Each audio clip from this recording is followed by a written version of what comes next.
With their status line of gear, Alpine is hoping to bridge the gap between the experience many have with high-end home speakers and the experience they have with audio in the car.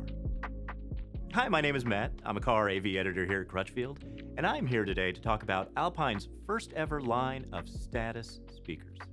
Now, there are two general lines of the Alpine status speakers. One they refer to as custom, and one they refer to as OEM. The custom line of speakers use larger baskets and a big 2-inch tweeter in their component systems. The OEM line utilizes smaller baskets and a 1-inch tweeter that fits more easily into factory tweeter locations. The woofer cones of the Alpine status speakers are a carbon composite, and it accomplishes the goal that all speaker manufacturers go for, a nice relationship between lightness, so it moves very quickly and can produce really fine details in the music, but good strength and rigidity, so that when you apply a lot of power to it, and the power handling on these speakers is really fantastic, it's not going to flex and bend and offer up any distortion or coloration to your music. The surrounds of these woofers are fascinating to look at. They actually look like pie crusts, but they're called a double gathered surround. And what they do is facilitate really good linear up and down motion. One of the neat things you'll notice when you look at the speakers, especially the component woofers, is the aluminum waveguide in the center of the cone. It helps with the speaker's off-axis sound dispersion. So in a car, you're going to have speakers in the doors and in places that aren't right in front of you. So it's important for a speaker to have good sound dispersion across a very wide field so that you feel like you're sitting in the sweet spot no matter which seat you're sitting in. Looking at the big 2-inch tweeter in the custom line of components, it almost looks like a miniature woofer. It's got the same waveguide in the center, it uses the same cone material, and it has a deeper aluminum basket.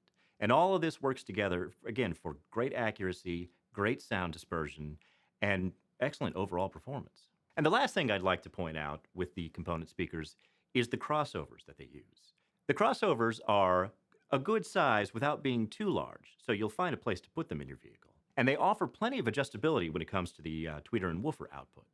One of the things I find most impressive about them is that, according to Alpine, they use audio-grade resistors to do the frequency filtration, rather than electrical-grade resistors. Now, most lesser crossovers use electrical-grade resistors, and they can be affected by humidity, temperature swings, extreme heat, all the things that are present in the car environment. Audio-grade resistors, on the other hand, tend not to be affected by these adverse conditions. So they're going to provide excellent dispersion of frequencies between the woofers and the tweeters so that the blending of the sound stays as close to perfect as possible. But all of this doesn't mean much if a speaker doesn't sound very good. So how do the Alpine status speakers sound? Really great, actually.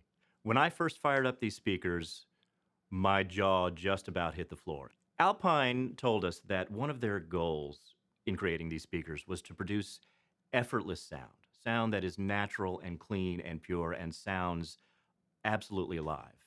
And I'll tell you what, they accomplished that goal. Now, two of the tracks I used to demo these speakers really put them to the test, especially when it came to the higher registers. One of the tracks was the rendition of Get Me to the Church on Time by Rosemary Clooney with the Nelson Riddle Orchestra. It features her vocals, it features plenty of strings and horns, and even some chimes in certain parts of the song. And the speaker handled it with nearly perfect grace. The depth and the natural reproduction were nearly flawless, and I was absolutely transported by the sound. The second track that I thought really made these speakers shine was Vince Guaraldi's Cast Your Fate to the Wind, which is his jazz trio. His piano is at the forefront, but it's got a good stand-up bass, and of course, a snare drum and cymbals. When I closed my eyes, I wasn't driving at the time, it was almost like the trio were right in front of me. Like I could reach out and tap the keys on the piano or touch the strings on the bass. It was an absolutely transportive experience. So did Alpine accomplish their goal of producing effortless sound that's very similar to the high-end experience you expect from good home speakers? I'd say yes. Yes, they have. So if you're looking to create a high-end audio experience in your car and need a hand figuring out what you need to make it happen, give us a call or chat with us online. Thanks for watching.